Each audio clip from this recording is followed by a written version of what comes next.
There it is. All right. Round two. All right. So today I'm going to talk about NATS. I won't introduce it right this second. But yeah, really the scope of this is sort of to make the argument that NATS is a great substrate connective technology to enable reactive systems. So very briefly, and he already mentioned this, but I spent 14 years in pediatric research, building tools and technologies for researchers who actually did the research, not myself. So I had a lot of experience learning there. I recently joined Synadia at the end of July this year, so I'm pretty fresh.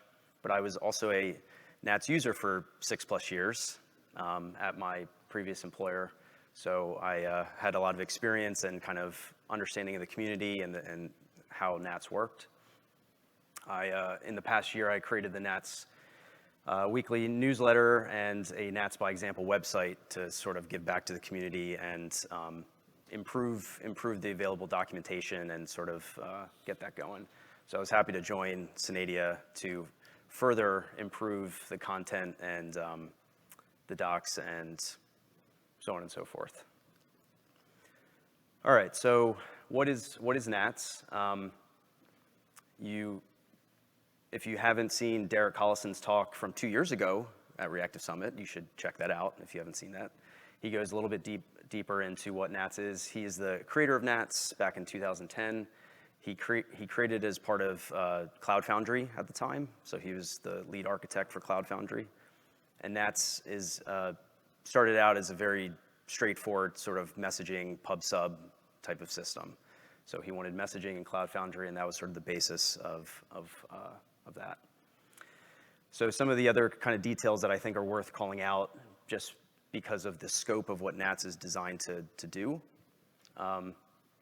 It's a small binary. It was originally written in Ruby at the time, but it was rewritten in Go once Go got some legs. It only has 6 external dependencies, and those are cryptography libraries and compression libraries and things like that. So everything is sort of like really tight-knit, intentionally developed in the source code. It supports a handful of different architectures and operating systems. It really is designed to get deployed on not only cloud instances and things like that, but all the way down to devices. Down onto obviously your phones are very powerful, so that's not even a good argument. But smaller devices that can be deployed on factory floors, can be deployed in farms, on farm fields and things like that as part of sensors. And then we have a handful of client libraries that talk to NATS server, some of which we have, for example, a C client and a Rust client that can obviously be integrated into more embedded systems as well. So it's really sort of like the ethos of NATS is really simplicity. We want it to be able to run everywhere where possible and connect all the things. So just keep that in the back of your head. So sort of the first element of this, and I mentioned it started out as a humble publish-subscribe messaging system. It still is rock solid with that, and that is kind of its core use case, I would say. But I want to kind of talk about more so the past 18 months, but this is sort of the laying the foundation. So we have your typical end-to-end publish-subscribe. It uses subject-based messaging, which means that once your clients connect into NATS, you send messages using names. You're not talking IP addresses, DNS, any of that stuff. You're talking names. So you can say, this is the subject of my message, go publish, and any subscriber that is subscribed to that subject will receive that message. It supports wildcards as part of the subject. So you can, a subject is composed of a series of tokens, as it's called, delimited by dots, periods. And you can say something like NATS sub reactive, I got a little pointer here, NATS sub reactive dot star, and then anything that matches reactive dot, and then any token, you can subscribe to that, and then you receive all the messages that way. So you sort of have this nice little pattern matching built in, and you also have this greater than sign, which says any number of tokens at the end of a subject, please give me those messages too. So this is just like plain and simple pub sub. You start a server, no arguments required, no configuration required. You have this NATS CLI that you can use, pub and sub, right? And you can get started to start playing around with it. And the CLI is super powerful, has like everything built into it. So it's very easy to get started. Some other basic things, you got headers. That was added a little bit later in the life cycle, but everyone likes headers for metadata and things like that, so you don't have to bake that into the payload. It's payload agnostic. You can use whatever you want. It's just a byte stream from NATS perspective. And a really neat one is the queue groups, which allows you to say, define a group of subscribers that are all subscribed to the same subject using the same group name, and then NATS will basically distribute messages to any one of those instances depending if they're online or not. And you can freely add and remove these members of this group at any time. So it's sort of a story for high availability. It's very easy to do. It's trivial. And so you sort of have, and also distribution of workload if you have heavier processing. So you get a lot of flexibility out of the box for this, and the API is super simple to use. So what are some properties of this sort of messaging layer at this stage? You have your at most once guarantee. So this means that I sort of refer to it as like stateless messaging, in the sense that all the clients, everything has to be connected in order for a message to be received. So it's not yet persistence. We'll get there. So you have a subscriber online, it'll receive the message, but if it comes online too late, the message is going to get dropped. They're not going to see it. However, that means that for use cases that fit this model, you can achieve very incredibly low latencies and high throughput, because NATS is optimized for this. This is just, I'm not a huge fan of micro benchmarks or anything like that, but this is just running on my laptop, one publisher, one subscriber, and you're pumping through 360 megs a second of throughput. Okay, so, and then it supports fan out, fan in, all of those different patterns. But this is just to say, NATS is designed to make the fast path as fast as it can go. And then things built on top of that. So a couple other things, there's really great monitoring endpoints. This is not HTTP or anything like that. This is a text-based protocol on TCP directly. So there's sort of ways of monitoring NATS in a different way than what most people are maybe used to, but all of the popular tooling and everything, Prometheus, Grafana, OpenTelemetry, all of that stuff still works with this. You can still instrument and get all of your necessary stats from that. So let's talk about connectivity now. So this is another facet of NATS that I think is differentiated from a lot of other solutions out there in terms of messaging. So typical term, cluster. So cluster is typically deployed in a region, multiple availability zones. This is your typical setup in a cloud environment. Again, this can be deployed on edge devices as well, but I'll get to that in a second. So you typically have a 3-node cluster, you deploy it, and there's sort of a full mesh of connectivity that is observed between those nodes. And clients can connect to any one of those nodes, and all of the message routing happens transparently. So, and that's not as impressive with a cluster, but we'll get to the next slide in a second to showcase this. So servers can, of course, be added and removed dynamically in this case, which makes it very flexible to scale up if you need to. But usually for a 3-node cluster in one region, it's sufficient to be able to handle most loads kind of out of the box. And that is just simply the configuration, which is, again, very simple. So each one of the nodes would have a config file that basically declares the name of the cluster, what host and port you're listening on, and then you basically define the seed, and these are just seed routes, because I said you can always add servers after the fact. As long as you seed a server with at least one of these routes, it will discover all of the other nodes in the cluster automatically. So it does all discovery. Similarly, a cluster will, when a client connects, will share all of the other server IP addresses to the clients. So if they get disconnected, if the server they're connected goes down, it'll automatically reconnect to another server automatically without dropping any messages. So it's another nice little feature. So again, an emphasis on connectivity, trying to be resilient to network interruptions, failures, nodes going down, things like that, is all part of the design of NATS. So sort of the next extension to this, so you have a regional cluster, and you might want to have a bunch of regions. You want to cover a bunch of regions. So now you can define what is known as called gateway connections between these clusters. And so there's a nuance why can't you just keep adding servers like perpetually across all regions? And it really comes down to you're just gonna have a ton of excess traffic of just gossiping all over the place. So you sort of want to manage that well and be deliberate with how you want to place the clusters in different regions, and then how you want to kind of gateway those things together. So this is sort of an answer to say, when I know that there's interest in subjects in one cluster that a client is trying to, let's say, subscribe to in another cluster, then as it's referred to, the interest graph of that subject will propagate across gateway connections. And so this extends this location transparency even further. You can have clusters across multiple regions. Clients can connect from any point, anywhere, and messages will just flow across all the gateways transparently. So NATS optimizes how to propagate messages and how to basically allow other clusters to discover what subjects are of interest as messages are flowing.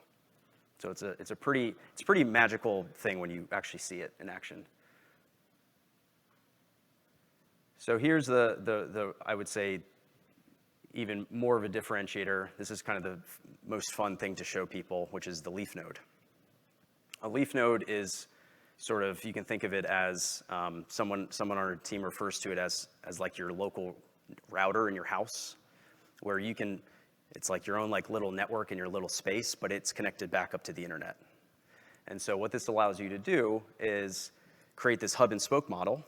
You can have this main cluster, you can have multiple clusters gatewayed together, and then you can have all these like little leaf nodes. And a leaf node is just another NAT server. It's not a different process or anything, it's just another NAT server with different configuration. And that's what you can deploy on devices. And so you can have your kind of cloud deployment, you can have your leaf nodes on any number of devices. They can all talk back to the hub, but the hub can't talk back directly into the leaf node, if that makes sense. So you can basically broker and have both a messaging and a security boundary between the leaf node and the cloud. So what you do here is you basically say, yes, I allow leaf node connections, and then on the client side, on the leaf node itself, you say, these are the leaf nodes that I want to be able to connect to. And then you can establish credentials and things like that as well, or TLS is supported as well. So this is important for the next handful of slides. So this is what sort of visually what this could look like. So you can have different regions. Of course, this can span across other continents as well, for example. But then you have leaf nodes. You have the clusters of the little N red ones, N1, N2, N3. Those are your regional clusters, and then those are gatewayed together.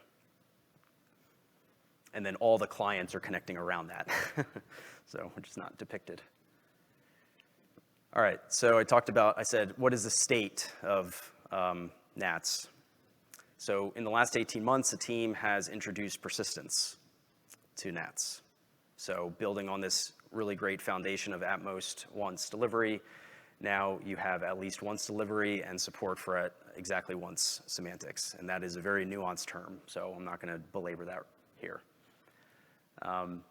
So it supports both in-memory and file-based storage for streams. We use this notion of stream instead of just a raw subject. How you define a stream is I think, pretty clever. So you define a stream, you just give it a name here, and then you bind one or more subjects to that stream. And so conceptually, you can think of a stream as a server-side service. It's embedded in the server. It's a service, and when someone publishes a message on a subject that is bound to that stream, it's going to receive it, store it, and act back to the client. And so it's basically just saying, yep, got your message, storing it. So that's sort of the streaming side. It uses RAF for consensus, for synchronous consensus around the cluster, so streams are cluster local. You have a few different interesting retentions. You can do limit-based retention, where you can say the max age of a message, once it reaches that age, then it has to go away. It could be time limit, it could be memory size of the stream itself. Interest is very interesting. You can say, given however many consumers you define on that stream, once all of them act any given message, now delete it from the stream. So don't delete it until everyone says it's okay to, but once they do, then remove it. And then you have a work queue stream, which is your classic first in, first out type of thing. So message comes in, once it is processed, it gets act, and then it goes away. So it's just a persistent buffer, effectively. It also supports optimistic concurrency control. You do that by, as a client, you can specify message ID. That's for the second one. I'll talk about deduplication first.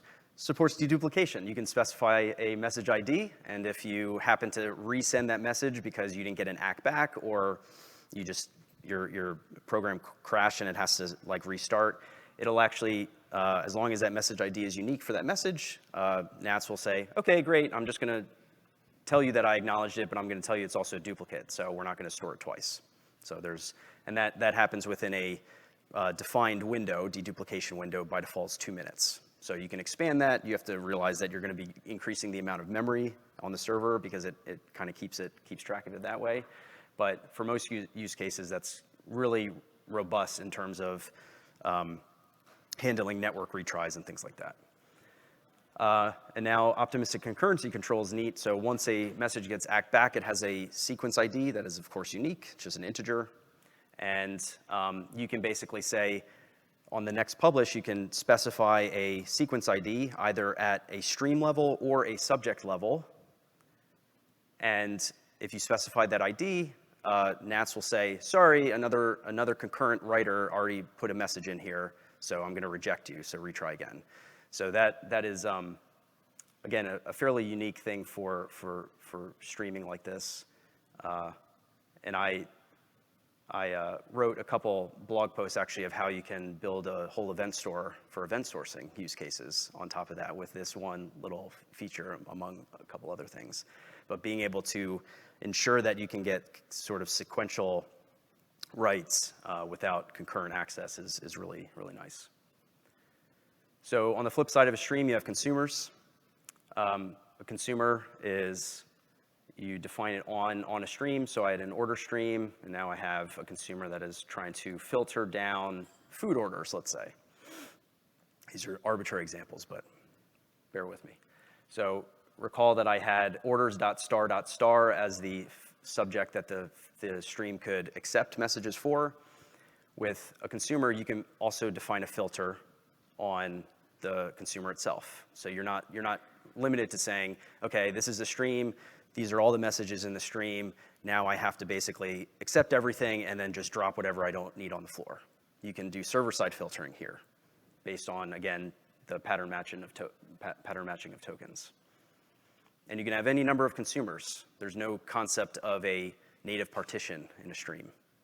So you can have tens, 20s, hundreds of consumers if you want on the same stream.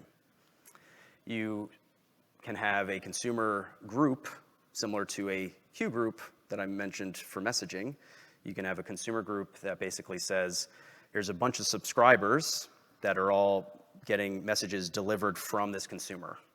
So again, you can think of consumer as a server-side construct that is basically just managing the state of acknowledgements and dealing with delivery.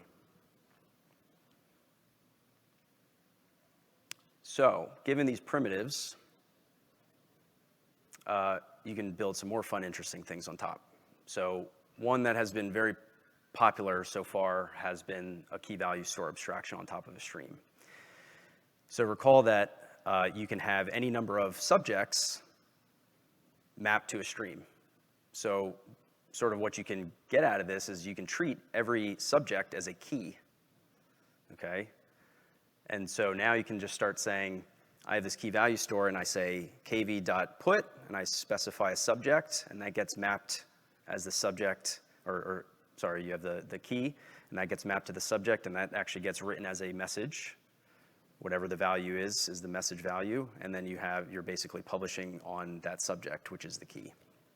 And so what you get out of this, a key value store is just a stream under the hood, and you have basically just key value semantics on top, but you get all the same benefits of replication. You get all the same benefits of being able to do optimistic concurrency control, so you can still say, only put this new value of this key, assuming the sequence ID is what I expect it to be. So you can get that. There's also a watch command, so you can basically say, I want to watch this KV store for any updates that come in, because it's just a stream under the hood, so you can get that. And then another one, of course, with the stream, you can have historical values. So you can say, I want to keep the last 5 values for any given key. You can do that. It's just a stream.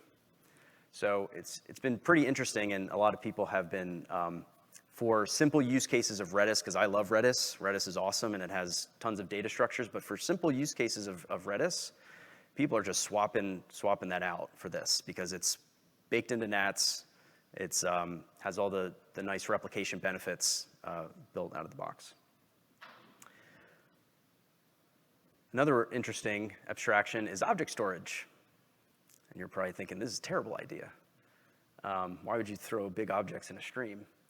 So again, this uses chunking.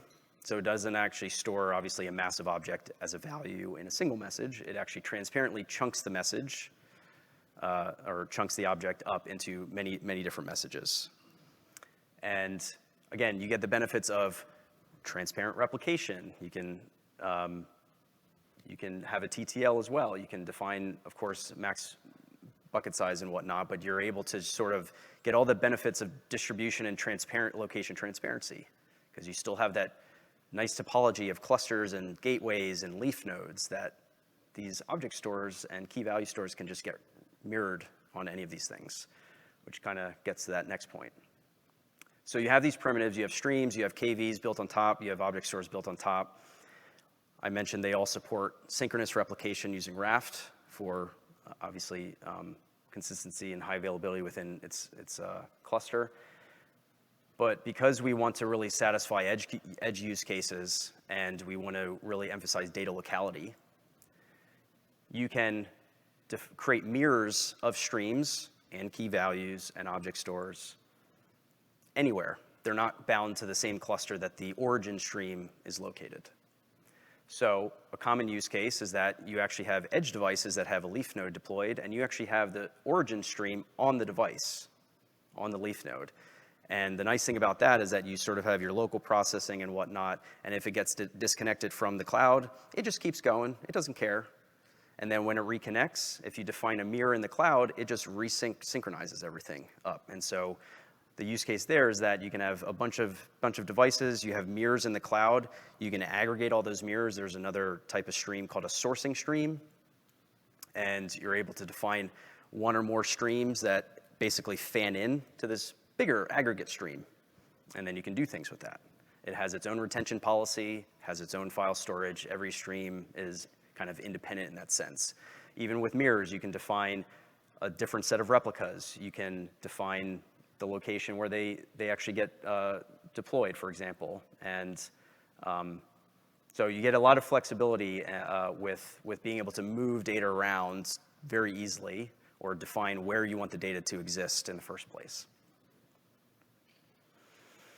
So what it ends up looking like, just kind of superimposing, now you have these like E's and K's, these little circles that just sort of represent streams or mirrors that exist in these different places. And you can literally just drop them wherever you need them to be, based on where the traffic is coming from, where you want to replicate it to for offline analytics, or whatever your needs are. But you get a lot of, really a lot of flexibility with mirrors in this case.